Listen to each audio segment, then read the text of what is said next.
I have had the opportunity to hang out with some of the world's most ultra-wealthy people, and I can tell you a little bit behind the scenes what are some of the things they talk about that are the most important things that have got them to that crazy high level. Now, these are things you can apply too. These are not things that you need to wait until you are a billionaire. These are the types of things that actually accelerate you towards bigger financial outcomes as well.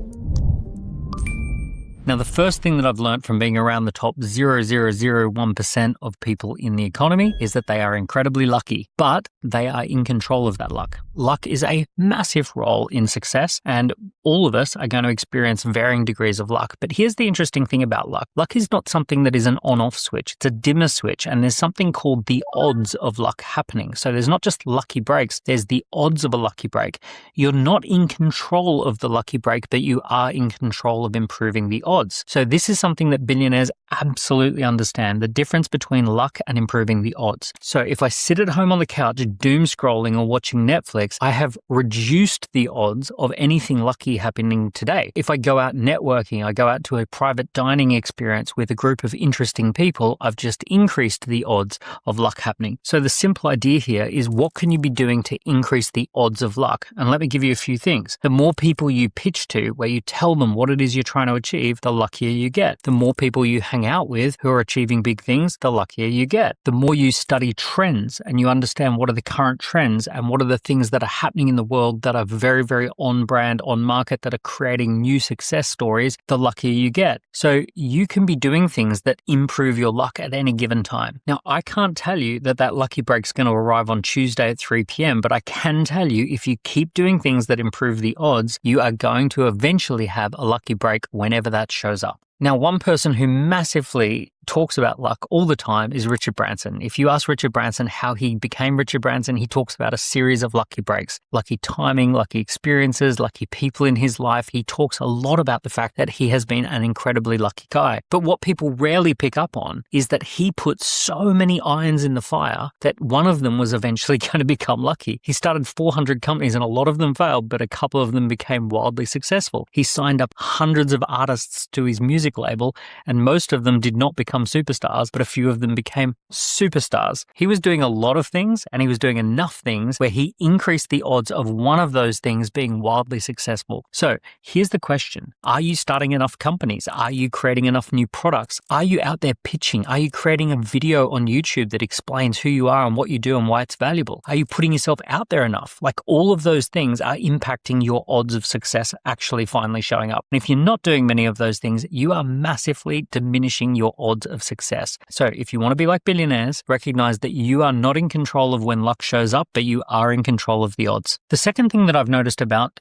billionaires, or the top 0.01%, is that they create their own currencies. They create new currencies that didn't previously exist, and they can use those currencies however they like. Now, quite literally, one billionaire friend of mine is one of the early stage people in the Bitcoin space and has actually created a series of all sorts of Bitcoin related currencies, but that's not what I'm talking about. What I'm talking about is things like reputation and brand. Some of the billionaires I know, they built such a powerful reputation that simply their involvement at a board level, or being a strategic advisor, or being an angel investor has an outsized influence. They know that it has that influence, and therefore they treat that like a currency. I know some people who have built a whopping big email list where they can push send on 600,000 people, and they can absolutely get something oversubscribed. They can launch something at speed, and because they can launch it at speed, they can take an equity stake in someone's business just by clicking send. So they're looking to create these alternative currencies. One of the things that almost all billionaires have done is that they've financialized the value of their company. They've actually raised money from angel investors or VCs, and by doing so have set the value of their company at a certain threshold. That means the shares are worth something. If they want to use those shares to acquire something, they can use those shares as a form of currency. So for example, if someone sells 10% of their company for 10 million,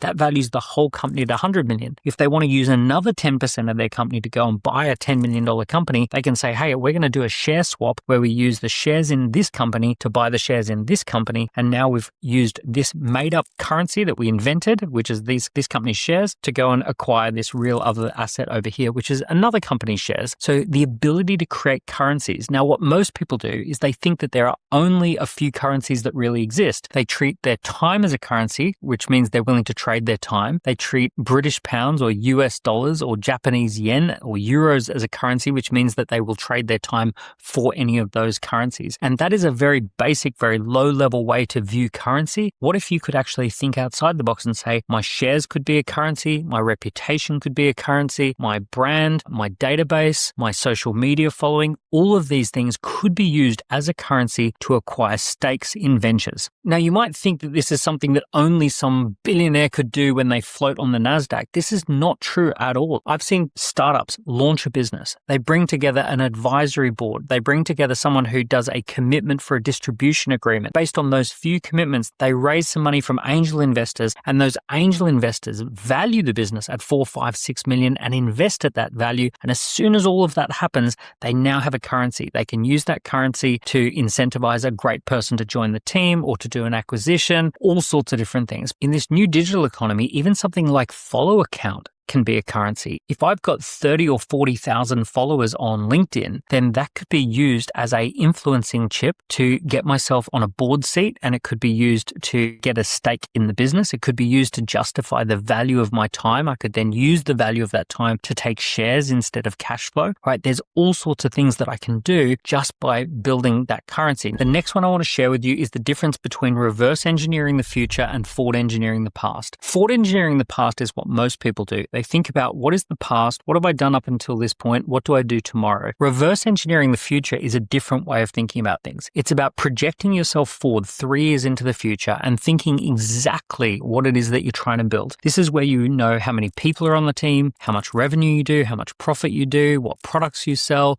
what intellectual property you've got, what your cap table might look like, who's invested in your business. All of that is suddenly forecasted forward into the future, and you create a vivid picture as to what the future will look like, and then you reverse engineer backwards from the future. So you say, okay, if that was true 3 years from now, what would it be like 2 years from now? What would it be like 1 year from now? What would it be like in 6 months, in 3 months, in 1 week from now? And the ability to reverse engineer backwards from the future to today is super powerful. Now, when billionaires do this, they always think to themselves, okay, part of this reverse engineering process is I need $10 million worth of investment. So I'm going to tell some people about this vision for the future, and I'm going to tell them, if you invest your 10 million, then we'll be able to unlock that amazing future and you'll be part of it. People buy into it. They might say, oh, part of this is that I need an amazing CEO to run the company. So they go to the CEO, they tell the CEO, this is the vision, this is where we're going to be 3 years from now. And then they show their plan as to how they're going to get there. And they say, we need one of these CEOs. Would you like to be that CEO? We've got a list of potential great CEOs. You'd be one of those people. Would you be interested in being the CEO to get us to that point? They're reverse engineering the future. They've got a clear vision. They're putting the pieces in place, and they're telling people, this is what we're trying to achieve in the future. These are the steps along the way. This is the role that I want you to play.